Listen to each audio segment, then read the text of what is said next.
The hospital was abuzz with activity. It would be only minutes before the grand ship of the Imperial Navy landed. Og had no idea what kind of ship it was. He mostly thought of ships in terms of big ones, the ones that were so huge he could easily get lost in them, and the little ones which ferried him from the big ships to the fight and back. Og and his Ogryns were grouped with Sergeant Major Grigori again and his PDF forces. They were trained close to the standards of the Guard and had worked with Ogryns before. Commander Carter was directing the hasty offensive, shouting so he could be heard over the roar of the engines of the massive ship that was beginning its landing protocols. Sergeant Major! I want your PDF boys taking the streets. Arbitrator Dallas, I want you and your boys clearing the buildings on either side of the road. We have to hurry, but we can't go running off into a shooting gallery. Dallas and Grigori simply nodded and moved out. The days after the first battle, Og managed to get some equipment. A modified Ogryn-sized slab shield was found for him, and during the excavation of the rescue of tech priest Onoteros, they were able to recover ceramite that had not yet been pressed and shaped into sacred armor plates. As the material had not yet been sanctified, the rods of ceramite were given to the Ogryns to be used as bashing weapons, with the notion that they would be returned once the planet was again pacified and secured.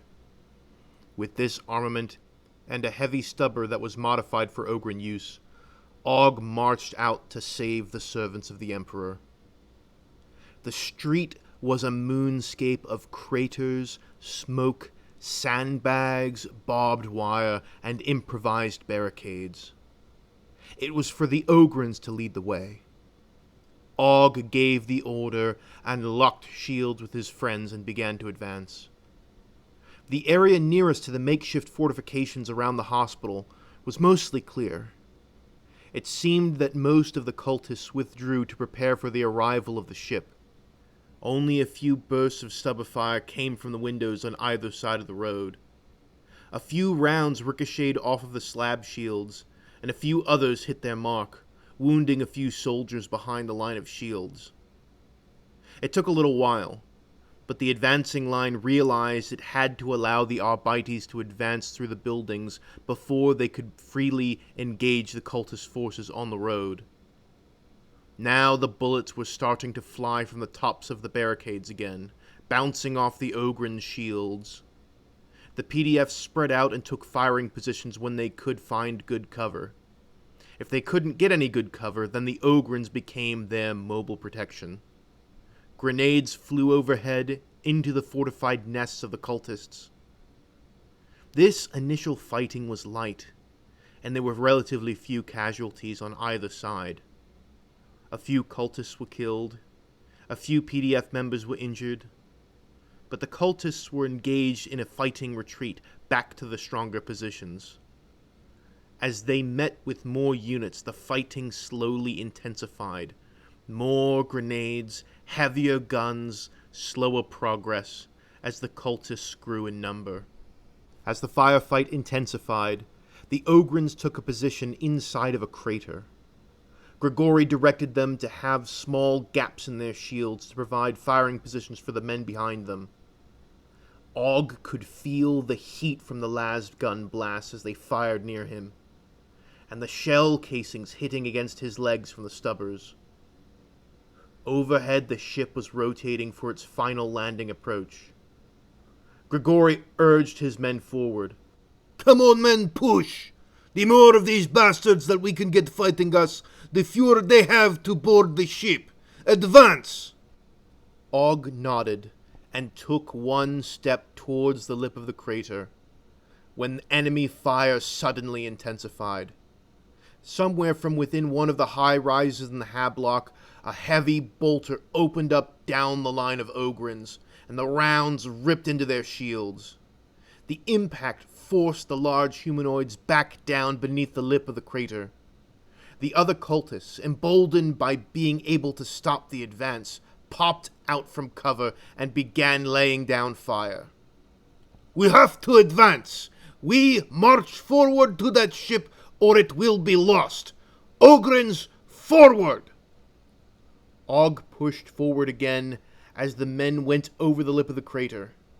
A few stayed behind to provide some kind of covering fire, but most surged forward. Many were cut down, but those that stayed near the Ogryns fared much better. Og roared as he built up momentum and smashed through a rough barricade, sending defending soldiers behind it sprawling and trapping a few beneath the toppled debris. Brutal hand-to-hand fighting ensued. Og swung his rod fiercely, sending cultists flying each time they were struck.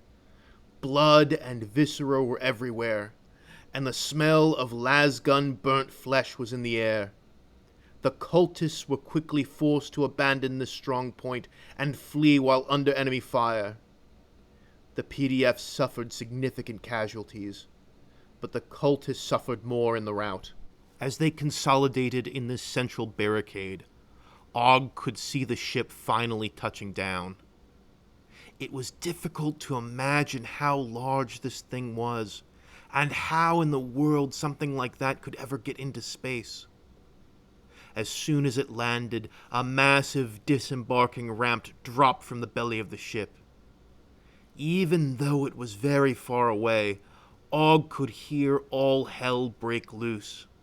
All of the gathered forces of the cultists opened fire, and a veritable swarm of them surged forward to seize their prize. Damn it! Emperor, damn them all! We've still got blocks of fighting to go. We'll never make it in time. Well, we'll just have to go faster. Thank you for your insight, bonehead Og. And how exactly are we going to do that? It was in that moment that a strange thing began to happen. For the first time in years, there was a break in the thick smog bank that perpetually enveloped Polis. And for a brief moment, the sun shone through. Now, learned men might say that Polis's industry had largely shut down, emissions had been reduced to almost nothing for 3 days, and so on and so forth. But all of the men who were there that day would call it a miracle. Because as the sun shone down, there was a pause in the fighting. An odd moment of shared humanity where both traitor and loyalist paused in wonder at the unusual sight. Then came the roar of the engines that Og had heard before. The glorious engines. For the Emperor's angels had come again. No man do they call me, my mother and my father, and all my comrades as well. Thank you all for listening to the latest episode of Og the Ogryn Returns. If you enjoyed what you heard, please leave a like and a comment below so that one day you will live to see a miracle and be delivered by the Emperor's hand. If you haven't yet subscribed, please do so in order to hear more stories about fierce, urban, futuristic fighting. If you would like to support me, links to my Patreon, my PayPal, and my Teespring are down below. And if you have absolutely no idea what's going on, you can click on the Og the Ogryn Returns playlist, which should be appearing on screen right now, or you can go to the description and click on the link to the original Og the Ogryn playlist and start from the very, very beginning. Thank you all once again. No Man out.